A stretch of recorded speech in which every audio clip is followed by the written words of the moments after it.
નમો નારાયણ. શ્રીમદ ભાગવત પુરાણના 6ઠ્ઠા સ્કંદના 8મા અધ્યાયમાં નારાયણ કવચનું વર્ણન કરવામાં આવ્યું છે. નારાયણ કવચના નિત્ય પાઠથી મનુષ્ય કોઈ મુશ્કેલીમાં મુકાતો નથી. ઓમ નમઃ શિવાય. હર હર મહાદેવ. ભક્તિ કથા ચેનલમાં આપ સૌનું સ્વાગત છે. ભગવાનના સુંદર ચિત્રો સહિત પવિત્ર કથાઓ સાંભળવા માટે જરૂર સબસ્ક્રાઇબ કરો ભક્તિ કથા ચેનલ. જો આપ આ ચેનલ ઉપર નવા હો તો ચેનલને સબસ્ક્રાઇબ કરવાનું ભૂલશો નહીં. પરીક્ષિત રાજાએ કહ્યું, હે મહારાજ, વિદ્યાથી રક્ષણ પામેલા ઇન્દ્રદેવે રમત માત્રમાં સર્વસ્વનું હરણ કરનારા શત્રુઓની સેનાને યુદ્ધમાં જીતી લીધી અને ત્રિલોક્યનું રાજ ભોગવ્યું. તે નારાયણ કવચ રૂપ વિદ્યા મને કહો, સાથે એ પણ બતાવો કે તેને તેનાથી સુરક્ષિત થઈ ને રણભૂમિમાં કેવી રીતે આક્રમણકારી શત્રુઓ ઉપર વિજય મેળવ્યો. શ્રી સુખદેવજીએ કહ્યું, પુરોહિત બનેલા વિશ્વરૂપે પ્રશ્ન પૂછનાર ઇન્દ્રદેવને જે નારાયણ કવચ કહેલું તે હવે એકાગ્ર મનથી સાંભળો. વિશ્વરૂપે કહ્યું, હે દેવરાજ ઇન્દ્ર, ભયનો પ્રસંગ આવી પડે ત્યારે નારાયણ કવચ ધારણ કરી પોતાના શરીરની રક્ષા કરી લેવી જોઈએ. એની વિધિ આ પ્રમાણે છે કે પહેલા હાથ પગ ધોઈ આચમન કરવું, પછી હાથમાં કુશની વીંટી ધારણ કરી ઉત્તર તરફ મુખ રાખીને બેસી જવું, પછી કવચ ધારણ પર્યંત બીજું કાંઈ પણ ન બોલવાનો નિશ્ચય કરી પવિત્રતાથી ઓમ નમો નારાયણાય અને ઓમ નમો ભગવતે વાસુદેવાય આ મંત્રો દ્વારા હૃદય આદિ અંગ ન્યાસ તથા અંગુષ્ટાદિકર ન્યાસ કરવા. પહેલા ઓમ નમો નારાયણ આ અષ્ટાક્ષર મંત્રના ઓમ વગેરે 8 અક્ષરોના ક્રમશઃ 2 પગ, 2 ગોઠણ, 2 સાથળ, પેટ, હૃદય, વક્ષ સ્થળ, મુખ અને મસ્તકમાં ન્યાસ કરવા, અથવા પૂર્વોક્ત મંત્રના યકારથી શરૂ કરી ઓમકાર પર્યંત 8 અક્ષરોના મસ્તકથી આરંભ કરી ને તે 8 અંગોમાં ઉલટા ક્રમથી ન્યાસ કરવા. પછી ઓમ નમો ભગવતે વાસુદેવાય એ દ્વાદશાક્ષર મંત્રના ઓમકારથી સંપુટ કરેલા એક અક્ષરનો આંગળીઓમાં અને અંગૂઠાની અણીઓમાં ન્યાસ કરવો. જમણા હાથની તર્જનીથી માંડી ડાબા હાથની તર્જની સુધીની 8 આંગળીઓમાં 8 અક્ષરોનો અને 2 અંગૂઠાના ઉપરના તથા નીચેના 4 સાંધાઓમાં બાકી રહેલા 4 અક્ષરોનો ન્યાસ કરવો. પછી ઓમ વિષ્ણવે નમઃ એ મંત્રના ઓમકારનો હૃદયમાં, વિકારનો મસ્તકમાં, શકારનો ભ્રુકુટીના મધ્યમાં, ણકારનો શિખામાં, વેકારનો બંને નેત્રમાં અને નકારનો સર્વ સાંધાઓમાં ન્યાસ કરવો. બાકી રહેલા મકારનો ઓમ મહ અસ્ત્રાય ફટ કરી દિગ્બંધ જોડવો. આ પ્રમાણે ન્યાસ કરવાથી આ વિધિને જાણવા વાળો પુરુષ મંત્ર સ્વરૂપ થઈ જાય છે. ત્યાર પછી સમગ્ર ઐશ્વર્ય, ધર્મ, યશ, લક્ષ્મી, જ્ઞાન અને વૈરાગ્યથી પરિપૂર્ણ ઈષ્ટદેવ ભગવાનનું ધ્યાન કરવું અને પોતાને પણ તદ્રુપ જ સમજવું. પછી વિદ્યા, તેજ અને તપ સ્વરૂપ આ કવચનો પાઠ કરવો. ઓમ ગરુડજીની પીઠ ઉપર ચરણ ધરીને રહેલા આદિમાદિ 8 સિદ્ધિઓથી સેવિત 8 બાહુવાળા શંખ, ચક્ર, ઢાલ, તલવાર, ગદા, બાણ, ધનુષ અને પાશને ધારણ કરતા હરિ ભગવાન મારી સર્વ પ્રકારની રક્ષા કરજો. મત્સ્ય ભગવાન જંતુઓ અને વરુણ પાશથી મારી રક્ષા કરો. માયાથી બટુક વામન રૂપ ધરનાર ભગવાન સ્થળમાં મારી રક્ષા કરો. કિલ્લા, વન તથા રણભૂમિ વગેરે સંકટના સ્થળોમાં મોટા દૈત્યોના સેનાપતિઓના શત્રુ નૃસિંહ ભગવાન રક્ષા કરજો. એ ભગવાન જ્યારે મોટા શબ્દથી ખડખડ હસ્યા હતા ત્યારે દિશાઓમાં ગર્જના ઉઠી હતી અને દૈત્ય પત્નીઓના ગર્ભો પડી ગયા હતા. પોતાની દાઢ વડે પૃથ્વીને ધારણ કરનાર અને યજ્ઞોરૂપી અવ્યયવાળા વરાહ ભગવાન માર્ગમાં રક્ષા કરજો. પર્વતોના શિખરો ઉપર પરશુરામ અને પ્રવાસમાં ભરતના મોટા ભાઈ રામચંદ્રજી લક્ષ્મણ સહિત મારી રક્ષા કરજો. મારણ મોહન આદિ ભયંકર અભિચારો અને ગફલતમાંથી નારાયણ રક્ષા કરજો. ગર્વથી નર ભગવાન, યોગ ભ્રંશથી યોગેશ્વર દત્તાત્રેય અને ગુણોના સ્વામી કપિલ દેવજી કર્મના બંધનથી રક્ષા કરજો. ભગવાન સનત કુમારો કામદેવથી રક્ષા કરજો અને માર્ગમાં દેવોને નમસ્કાર ન કરવા રૂપી અપરાધથી હયગ્રીવ ભગવાન રક્ષા કરજો. નારદજી સેવામાં થતા અપરાધોથી રક્ષા કરજો.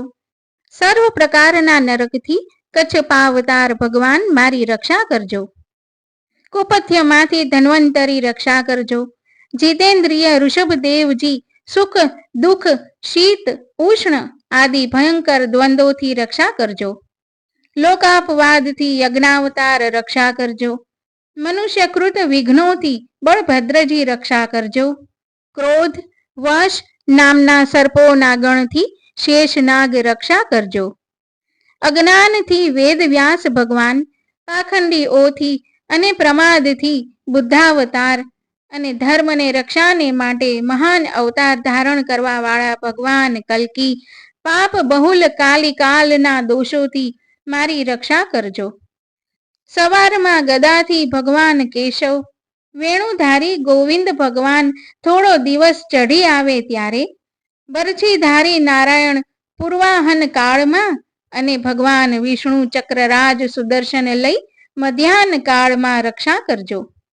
ઉગ્ર ધનુષ્યધારી મધુસૂદન ભગવાન ત્રીજા પહોરે, બ્રહ્મા વિષ્ણુ રુદ્ર એ 3 મૂર્તિવાળા માધવ ભગવાન સાયંકાળે, સૂર્યાસ્ત પછી ઋષિકેશ અને મધરાતે તથા મધરાત પહેલા એકલા પદ્મનાભ ભગવાન રક્ષા કરજો. શ્રી વત્સ લાંછન શ્રી હરિ ભગવાન પાછલી રાત્રે, ખડધારી જનાર્દન ભગવાન ઉષા કાલ વખતે, દામોદર ભગવાન સૂર્યોદય પહેલા અને કાળ મૂર્તિ વિશ્વેશ્વર ભગવાન બધી સંધ્યાઓ વખતે રક્ષા કરજો. સુદર્શન આપનો આકાર ચક્ર જેવો છે. આપની કિનારીનો ભાગ પ્રલય કાળના અગ્નિ જેવો અત્યંત તીવ્ર છે.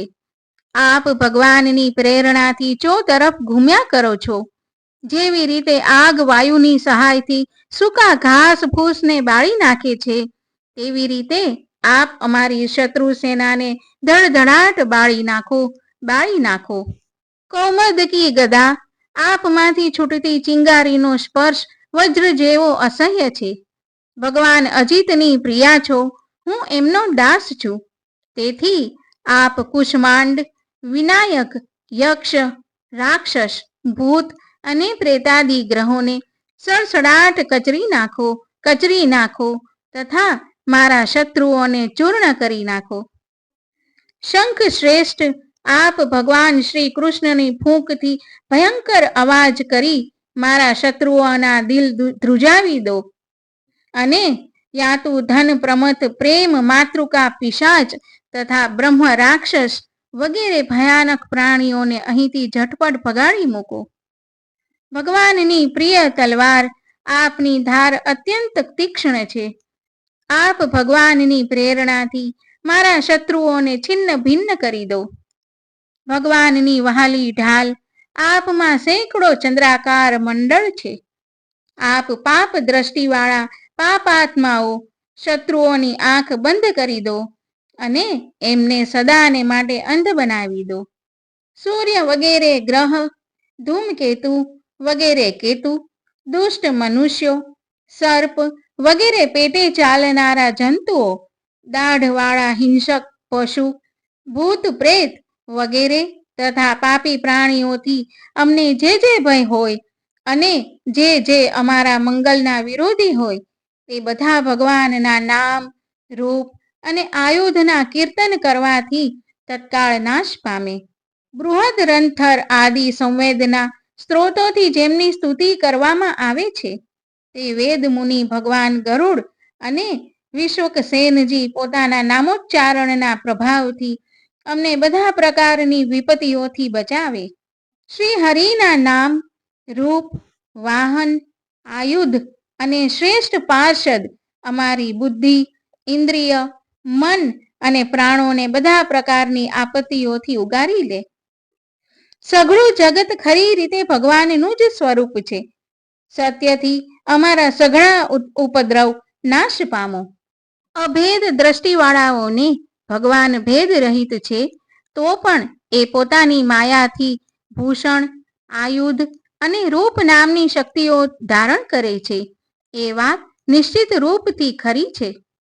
તો એ સત્ય અનુસાર સર્વજ્ઞ સર્વવ્યાપક ભગવાન શ્રી હરિ સર્વ સ્વરૂપો વડે સર્વ કાળમાં અને સર્વ દેશમાં અમારી રક્ષા કરો. જેના નામની ગર્જનાથી નરસિંહ ભગવાન લોકોના ભયને મટાડે છે અને જેના પ્રભાવથી પ્રહલાદજી ઝેર વગેરે સર્વના સામર્થ્યને ગળી જાય છે, તેવા તે દિશાઓમાં, ખૂણાઓમાં, ઊંચે નીચે, અંદર બહાર અને ચારે બાજુએ અમારી રક્ષા કરો. વિશ્વરૂપે કહ્યું, હે ઇન્દ્ર, મેં તને આ નારાયણ કવચ કહ્યું તે પાઠ કરી લે. પછી તું મોટા મોટા દૈત્યને વગર પરિશ્રમે જીતી શકીશ. આ કવચને ધારણ કરનાર પુરુષ જેની પણ સામું જુએ કે જેનો પગથી સ્પર્શ કરે તે પણ સમસ્ત ભયથી મુક્ત થઈ જાય છે. આ વૈષ્ણવી વિદ્યા ધારણ કરનાર પુરુષને રાજા, ચોર, ગ્રહ કે વાઘ આદિ હિંસક પશુઓથી કદી ભય થતો નથી. પ્રાચીન કાળમાં આ વિદ્યાને ધારણ કરનાર કોઈ કૌશિક ગોત્રના બ્રાહ્મણે આ વિદ્યા ધારણ કરી યોગ ધારણાથી નિર્જન દેશમાં પોતાનો દેહ છોડેલો. એક દિવસ પોતાની સ્ત્રીઓ સાથે ગંધર્વોનો અધિપતિ ચિત્રરથ વિમાનમાં બેસીને આકાશમાં જતો હતો. તે જ્યાં બ્રાહ્મણનો દેહ પડ્યો હતો ત્યાં ઉપર આવતા તુરંત વિમાન સહિત ઊંધે માથે પૃથ્વી ઉપર પડ્યો. આ ઘટનાથી એના આશ્ચર્યની સીમા ન રહી. જ્યારે વાલખિલ્ય મુનિઓએ એને સમજાવ્યું કે આ નારાયણ કવચ ધારણ કરવાનો પ્રભાવ છે, ત્યારે ચિત્રરથ આ બ્રાહ્મણના અસ્થિને ઉપાડી પ્રાચી સરસ્વતીના માં વહાવી દીધા અને પછી એ સ્નાન કરી પોતાના લોકમાં ગયો. શ્રી સુખદેવજીએ કહ્યું, જે માણસ આ નારાયણ કવચને યોગ્ય સમયમાં આદર સહિત સાંભળે કે ધારણ કરે તેની સામે બધા પ્રાણીઓ આદરથી નમી પડે છે અને તે બધી જાતના ભયથી મુક્ત થઈ જાય છે. હે પરીક્ષિત, વિશ્વરૂપ પાસેથી આ વિદ્યા પ્રાપ્ત કરી ઇન્દ્રદેવે દૈત્યોને જીતી ત્રૈલોક્યનું રાજ્ય ભોગવ્યું. ઇતિ શ્રી ભાગવત પુરાણે ષષ્ઠ નારાયણ કવચ નામો અષ્ટમો અધ્યાય સંપૂર્ણ. ઓમ નમો નારાયણ.